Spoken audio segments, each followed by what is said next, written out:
j'espère que vous allez bien. Aujourd'hui on se retrouve pour une nouvelle vidéo sur la chaîne et il va s'agir d'un point lecture. Je vais vous parler de ma dernière lecture et il s'agit de Le Dieu Oiseau de Aurélie Wellexten, publié aux éditions Scrinéo. Je tiens d'ailleurs à remercier la maison d'édition de me faire confiance puisque en fait pour l'année 2018 je fais partie des booktubeurs et des blogueurs chanceux d'avoir un partenariat avec cette maison d'édition. Et aussi je tiens à remercier l'auteur du bouquin puisqu'elle a pris le temps de dédicacer le livre à mon nom et du coup c'était une bonne surprise et c'était sympa de sa part. Et du coup en fait j'ai décidé de lire ce bouquin tout simplement parce que j'ai envie d'aller un peu plus vers la fantasy, sauf que généralement ce sont des gros bouquins, c'est des gros pavés, ça me fait assez peur, et aussi parce que selon le thème du livre je ne suis pas sûre d'aimer et du coup c'est vrai que je m'engage rarement dans la fantasy parce que j'ai peur que ça là entraîne une panne de lecture et que ça me plaise pas. Du coup quand j'ai lu le résumé de ce bouquin je me suis dit que éventuellement celui-là pourrait me plaire. Tout simplement nous allons suivre un homme qui s'appelle Faolan et qui est l'esclave de Torok. En fait il faut savoir que dans leur société etc il y a différents clans et il y a eu des sacrifices 10 ans auparavant et qu'à la base Faolan était destiné à mourir. Et en fait au moment du sacrifice, au moment de tous les dégâts humains qu'il y a eu, Torok a demandé à son père de garder cet enfant là qui à l'époque avait 10 ans, donc c'était Faolan, et l'avoir comme esclave. Donc voilà, ça fait 10 ans que Faolan est sous l'emprise de Torok, que il subit quand même beaucoup de maltraitance, de violence, parce que Torok il est assez con. Voilà, c'est le cas de le dire. Moi j'ai eu beaucoup de mal avec ce personnage, j'avais parfois envie de rentrer dans le bouquin pour lui en coller une parce que c'était insupportable.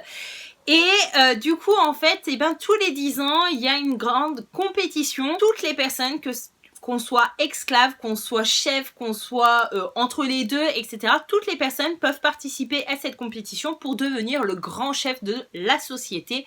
Et du coup, Faolan, il attend ça depuis 10 ans. Il a envie de se libérer de l'emprise de Torok et pourquoi pas se venger de toute la maltraitance, de toute la violence qu'il a endurée pendant 10 ans. On va suivre cette grande compétition et c'est en fait un peu grâce à cette compétition que j'ai plutôt bien aimé ma lecture. En effet, grâce à cette compétition, la lecture est assez fluide, elle est assez rapide et elle est assez addictive tout simplement parce qu'on a envie d'aller toujours plus loin et de voir jusqu'à où Faolan va pouvoir aller. Est-ce qu'il va rencontrer des choses inattendues? Est-ce qu'il va pouvoir progresser sans contrainte, sans difficulté? Et c'est vraiment assez prenant en tant que lecteur et en fait j'avais l'impression de revivre les Hunger Games. Vous savez que Hunger Games c'est une de mes sagas préférées, que ça soit en livre ou en film. On va suivre des ados qui vont être mis dans une sorte de forêt, de terrain, etc. Ils doivent s'entretuer et du coup le dernier qui survit a gagné. Et là c'est un peu le même cas puisque de toute manière il n'y aura qu'un seul vainqueur et le vainqueur il doit aller toucher un œuf qui est en haut d'une falaise et bien sûr vous devez bien vous en douter qu'il y a un candidat pour chaque clan. Et forcément si on tue les autres candidats on a plus de chances d'arriver le premier à l'œuf et donc c'était ça que j'ai bien aimé durant ma lecture, c'est-à-dire que il y a toujours des événements, il y a toujours de l'action et on s'ennuie jamais durant ce bouquin. Après, je ne vous cache pas que c'est un roman assez difficile et l'auteur m'avait du coup prévenu puisqu'elle m'avait marqué « J'espère que tu as le cœur bien accroché car c'est un organe particulièrement convoité dans ce récit. » Tout simplement parce que, en gros, il y a des thèmes assez lourds. Comme je l'ai dit, on va parler de violence, d'esclavage, de cannibalisme, on va parler de viol.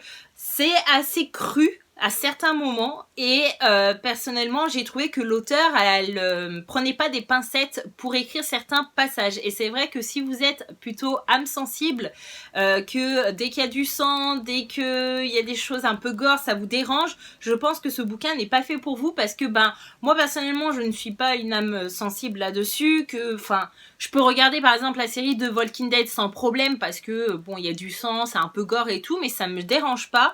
Mais si ça vous dérange ça peut éventuellement vous bloquer et vous gêner durant la lecture de ce bouquin parce que voilà, comme je l'ai dit, l'auteur elle prend pas des pincettes et elle va droit au but et moi personnellement c'est ce que j'ai bien aimé. Après le petit bémol de ce bouquin malgré tout c'est que c'était une fin prévisible et j'ai trouvé que c'était un peu trop facile, mais je lui en veux pas puisque je suis quand même assez contente de cette fin, même si j'ai trouvé que le personnage de Faolan à la fin commençait à être détestable, c'est-à-dire que tout au long du bouquin, moi je pouvais pas me voir Torok, donc le maître de Faolan, tout simplement parce qu'il était violent, il était méchant, il était malsain, vicieux, pervers, tout ce que vous voulez, et des fois voilà, comme je l'ai dit, j'avais envie de rentrer dans le bouquin pour lui en tarter une et lui dire c'est bon, stop, arrête-toi au bout d'un moment, enfin faut arrêter les conneries, mais Fight Faolan, à la fin, si vous lisez ce bouquin, bah, il y a certains côtés, il y a certaines actions qu'il va faire qui m'ont dérangé et j'ai dit mais réveille-toi Coco, enfin t'es plus le même qu'au début, donc à un moment donné, stop. Mais bon, la fin du coup arrange tout, même si elle était prévisible, mais voilà, j'avais envie de l'évoquer quand même dans ce point lecture. Et voilà, mon point lecture est enfin terminé, j'espère que je vous aurai convaincu à lire et à découvrir ce bouquin. En tout cas, n'hésitez pas à me dire en commentaire si c'est le cas et si vous avez déjà lu ce bouquin et si vous en avez pensé la même chose que moi, ça sera avec grand plaisir qu'on puisse en discuter en commentaire. En tout cas, je vous dis à bientôt dans une prochaine vidéo. Bye bye.